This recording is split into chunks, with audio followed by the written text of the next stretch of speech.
Hi ಎಲ್ಲರಿಗೂ ನಮಸ್ಕಾರ. ಇವತ್ತು ಸಿಂಪಲ್ ಆಗಿ ಮನೆಯಲ್ಲೇ ಪುಳಿಯೋಗರೆ ಮಸಾಲ ಯಾವ ರೀತಿ ಮಾಡೋದಂತ ನೋಡೋಣ. 1 kg ಪುಳಿಯೋಗರೆ ಮಸಾಲ ಮಾಡಬೇಕಾದ್ರೆ ಪ್ರತಿಯೊಂದರ ಅಳತೆ ಮತ್ತು ಹುರಿಯುವ ವಿಧಾನವನ್ನು ನೋಡ್ಕೊಳ್ಳಿ. ಪುಳಿಯೋಗರೆ ರೆಡಿಯಾಗುವವರೆಗೂ ಮಸಾಲವನ್ನು ಕಡಿಮೆ ಉರಿಯಲ್ಲಿಟ್ಕೊಂಡೇ ಹುರಿಯಬೇಕು. ಮೊದಲಿಗೆ ನಾವೊಂದು ದಪ್ಪ ತಳದ ಕಡಾಯಿನ ಇಟ್ಕೊಂಡು ಅದಕ್ಕೆ 50 ರಿಂದ 55 ಬ್ಯಾಡಿಗೆ ಮೆಣಸಿನಕಾಯಿ, 15 ರಿಂದ 20 ಖಾರಕ್ಕೆ ಗುಂಟೂರು ಮೆಣಸಿನಕಾಯಿ, 1 ಸ್ಪೂನ್ ಎಣ್ಣೆ ಹಾಕಿ ಮತ್ತು 1 ಹಿಡಿ ಕರಿಬೇವಿನ ಎಲೆಗಳನ್ನು ಹಾಕಿ ಸಣ್ಣ ಉರಿಯಲ್ಲಿ ನೀಟಾಗಿ ಹುರ್ಕೊಳ್ಳಿ. ಮೆಣಸಿನಕಾಯಿಯಲ್ಲಿ ಹಾಕಿದಂಥ ಕರಿಬೇವಿನ ಎಲೆ ಕ್ರಿಸ್ಪಿ ಆಗುವವರೆಗೂ ಹುರಿದಿಟ್ಕೊಳ್ಳಿ. ಅದೇ ಕಡಾಯಿಗೆ 3 ಟೇಬಲ್ ಸ್ಪೂನ್ ಜೀರಿಗೆ ಹಾಕಿ ನೀಟಾಗಿ ಹುರ್ಕೊಳ್ಳಿ. ಈ ರೀತಿಯಾಗಿ ಕಲರ್ ಬರುವವರೆಗೂ ಸಣ್ಣ ಉರಿಯಲ್ಲಿ ಹುರ್ಕೊಂಡು ಮತ್ತೆ ಅದೇ ಪರಾತಿಗೆ ವರ್ಗಾಯಿಸಿ. ಈಗ 1.5 ಟೇಬಲ್ ಸ್ಪೂನ್ ಕರಿಮೆಣಸನ್ನು ಹಾಕಿ ಹುರಿಯಿರಿ. ನಂತರ ಅದೇ ಕಡಾಯಿಗೆ 1 ಬೌಲ್ ಧನಿಯಾ ಕಾಳನ್ನು ಅಂದರೆ ಕೊತ್ತಂಬರಿ ಬೀಜವನ್ನು ಹಾಕಿ ಹುರಿಯಿರಿ. ಕಲರ್ ಚೇಂಜ್ ಆಗುವವರೆಗೂ ಹುರ್ಕೊಂಡು ಪಕ್ಕಕ್ಕೆ ಇಟ್ಕೊಳ್ಳಿ. ಅದೇ ಕಡಾಯಿಗೆ 2 ಟೇಬಲ್ ಸ್ಪೂನ್ ಸಾಸಿವೆಯನ್ನು ಹಾಕಿ ಅದನ್ನು ಕೂಡ ಚಟ ಚಟ ಅನ್ನುವವರೆಗೂ ಹುರಿದುಕೊಳ್ಳಿ. ಕಡಿಮೆ ಉರಿಯನ್ನು ಇಟ್ಕೊಂಡು ಹುರಿದುಕೊಳ್ಳಿ. ಅದನ್ನು ಪಕ್ಕಕ್ಕೆ ತೆಗೆದಿಟ್ಕೊಳ್ಳಿ ಅದೇ ಪರಾತಿಗೆ ಹಾಕ್ಕೊಂಡು. ನಂತರ ಅದೇ ಕಡಾಯಿಗೆ 1.5 ಟೀ ಸ್ಪೂನ್ ಮೆಂತೆಕಾಳನ್ನು ಹಾಕಿ ಸ್ವಲ್ಪ ಕೆಂಪಾಗುವವರೆಗೂ ಹುರಿದುಕೊಂಡು ತೆಗೆದಿಟ್ಕೊಳ್ಳಿ. ಕಡಾಯಿಗೆ 1.5 ಟೇಬಲ್ ಸ್ಪೂನ್ ಉದ್ದಿನಬೇಳೆ, 2 ಟೇಬಲ್ ಸ್ಪೂನ್ ಕಡಲೆಬೇಳೆಯನ್ನು ಹಾಕ್ಕೊಂಡು ಬಿಸ್ಕೆಟ್ ಬಣ್ಣ ಬರುವವರೆಗೂ ಹುರ್ಕೊಂಡು ಇಟ್ಕೊಳ್ಳಿ. 2 ಟೇಬಲ್ ಸ್ಪೂನ್ ಕಪ್ಪೆಳ್ಳನ್ನು ಹಾಕಿ, ಕಪ್ಪು ಎಳ್ಳಿರುತ್ತಲ್ಲ ಅದು ಎಳ್ಳನ್ನು ಹಾಕಿ ನೀಟಾಗಿ ಹುರಿದು ಅದನ್ನು ಸಪ್ರೇಟಾಗಿ ಇಟ್ಕೊಳ್ಳಿ. ಯಾಕಂದರೆ ಅದರಲ್ಲಿ ಮಿಕ್ಸ್ ಮಾಡಬೇಡಿ, ಸಪ್ರೇಟಾಗಿ ಇಟ್ಕೊಳ್ಳಿ. ಹೆರಚಿದ 1 ದೊಡ್ಡ ಬೌಲ್ ಒಣ ಕೊಬ್ಬರಿಯನ್ನು ಕಡಾಯಿಗೆ ಹಾಕಿ ಕಲರ್ ಚೇಂಜ್ ಆಗುವವರೆಗೂ ಹುರ್ಕೊಂಡು ಅದನ್ನು ಕೂಡ ಸಪ್ರೇಟಾಗಿ ತೆಗೆದಿಟ್ಕೊಳ್ಳಿ. ಅದೇ ಕಡಾಯಿಗೆ ಕ್ಲೀನ್ ಮಾಡಿದ 1 ಬೌಲ್ ಹುಣಸೆ ಹಣ್ಣನ್ನು ಹಾಕಿ ಸಣ್ಣ ಉರಿಯಲ್ಲಿ ಚೆನ್ನಾಗಿ ಹುರ್ಕೊಳ್ಳಿ. ಈ ವಿಡಿಯೋ ನಿಮಗೆ ಇಷ್ಟ ಆದರೆ ಲೈಕ್ ಮಾಡಿ, ಶೇರ್ ಮಾಡಿ, ಸಬ್ಸ್ಕ್ರೈಬ್ ಮಾಡಿ.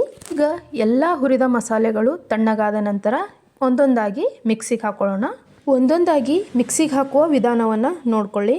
ಒಂದು ಮಿಕ್ಸಿ ಜಾರನ್ನು ತಗೊಂಡು ಮೊದಲಿಗೆ ನಾವು ಎಲ್ಲ ಮೆಣಸಿನಕಾಯಿಯನ್ನು ಹಾಕ್ಕೊಂಡು ಸಣ್ಣಗೆ ಮಾಡೋಣ. ನೋಡಿ, ಈಗ ಇದು ಈ ರೀತಿಯಾಗಿ ಸಣ್ಣ ಆಯಿತು.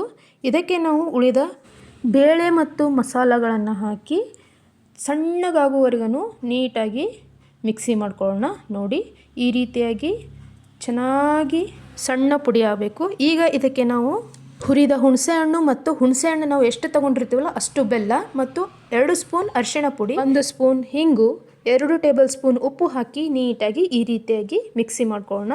ಎಲ್ಲ ಮಸಾಲೆಯನ್ನು ಒಂದು ಪರಾತಿಗೆ ವರ್ಗಾಯಿಸ್ಕೊಳ್ಳೋಣ. ಎಲ್ಲವೂ ನೀಟಾಗಿ ಮಿಕ್ಸಿ ಆಗಿರಬೇಕು. ಬೆಲ್ಲ, ಹುಣಸೆ ಹಣ್ಣಾಗಿರಲಿ ಮತ್ತು ಮೆಣಸಿನಕಾಯಿ ಆಗಿರಲಿ ಎಲ್ಲವೂ ಕೂಡ ಒಂದರಲ್ಲೇ ಮಿಕ್ಸ್ ಆಗಿರಬೇಕು. ಸಪ್ರೇಟಾಗಿ ಇಟ್ಕೊಂಡಂಥ ಕರಿಯಳ್ಳನ್ನು ಕೂಡ ಈ ರೀತಿಯಾಗಿ ತೆರೆಯಾಗಿ ಮಿಕ್ಸಿ ಮಾಡಿಕೊಂಡು ಇದಕ್ಕೆ ಮಿಕ್ಸ್ ಮಾಡ್ಕೊಳ್ಳೋಣ.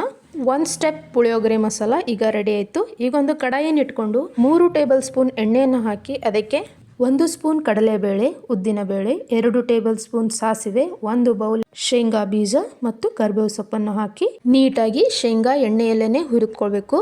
ಈಗ ನೋಡಿ, ಈ ರೀತಿಯಾಗಿ ಶೇಂಗಾ ಕೈ ಬಿಡದೆ ನೀಟಾಗಿ ಹುರ್ಕೊಳ್ಳಿ ಮತ್ತು ಕರಿಬೇವು ಸೊಪ್ಪು ಕೂಡ ನೀಟಾಗಿ ಎಣ್ಣೆಯಲ್ಲೇ ಹುರ್ಕೋಬೇಕು. ಈಗ ನಾವು ಇದಕ್ಕೆ ನಿಮಗೆ ಒಗ್ಗರಣೆಗೆ ಎಷ್ಟು ಬೇಕೋ ಅಷ್ಟು ಒಣ ಮೆಣಸಿನಕಾಯಿಯನ್ನು ಹಾಕಿ ಇದನ್ನು ಕೂಡ ಮೆಣಸಿನಕಾಯಿ ಕೂಡ ನೀಟಾಗಿ ಹುರ್ಕೋಬೇಕು. ಅದನ್ನು ಹಸಿಯಾಗಿರಬಾರ್ದು. ಈ ರೀತಿಯಾಗಿ ಮೆಣಸಿನಕಾಯಿಯು ಎಣ್ಣೆಯಲ್ಲಿ ನೀಟಾಗಿ ಹುರಿಬೇಕು. ಈ ಪುಳಿಯೋಗರೆ ಮಸಾಲವನ್ನು ನೀವು ಸುಮಾರು 6 ತಿಂಗಳವರೆಗೂ ಇಟ್ಕೊಂಡು ಯೂಸ್ ಮಾಡ್ಬೋದು. ತುಂಬ ಚೆನ್ನಾಗಿರುತ್ತೆ. ಇದನ್ನು ಸ್ವಲ್ಪ ಫ್ರಿಜ್ಜಲ್ಲಿ ಇಟ್ಕೊಂಡು ನೀವು ಹಾಗೆ 1 ವರ್ಷಗಳ ಕಾಲ ಕೂಡ ಯೂಸ್ ಮಾಡ್ಕೋಬೋದು.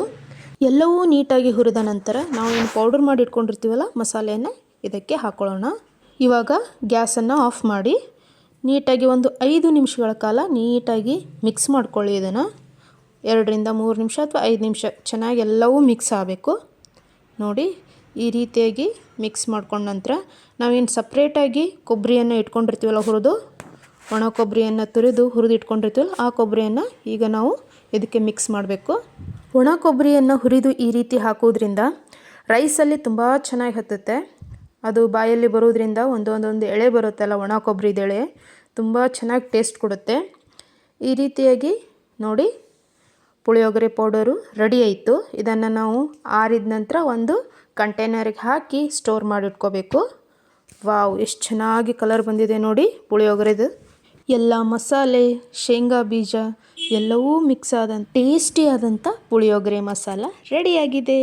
ಈ ಪೌಡರನ್ನು ನಾವು ಉಪಯೋಗಿಸುವ ವಿಧಾನ: 250 ಗ್ರಾಮ್ ಅನ್ನ ಇದ್ದರೆ ಅದಕ್ಕೆ ಒಂದು ಕಡಾಯಿಯನ್ನು ಇಟ್ಟುಕೊಂಡು 2 ಟೇಬಲ್ ಸ್ಪೂನ್ ಆಯಿಲನ್ನು ಹಾಕಿ ಅದು ಆಯಿಲ್ ಸ್ವಲ್ಪ ಬಿಸಿಯಾದ ನಂತರ ಗ್ಯಾಸ್ ಫ್ಲೇಮನ್ನು ಸಣ್ಣ ಮಾಡಿ ಅದಕ್ಕೆ 2-3 ಟೇಬಲ್ ಸ್ಪೂನ್ ಪೌಡರನ್ನು ಹಾಕಿ ನೀಟಾಗಿ ಎಣ್ಣೆಯಲ್ಲಿ ಕದಡಿ. ನಾವು ಈಗ ರೈಸನ್ನು ಮಿಕ್ಸ್ ಮಾಡಿದರೆ ಪುಳಿಯೋಗರೆ ಸವಿಯಲು ರೆಡಿ. ಈ ವಿಡಿಯೋ ಇಷ್ಟ ಆದರೆ ಸಬ್ಸ್ಕ್ರೈಬ್ ಆಗಿ. Thank you.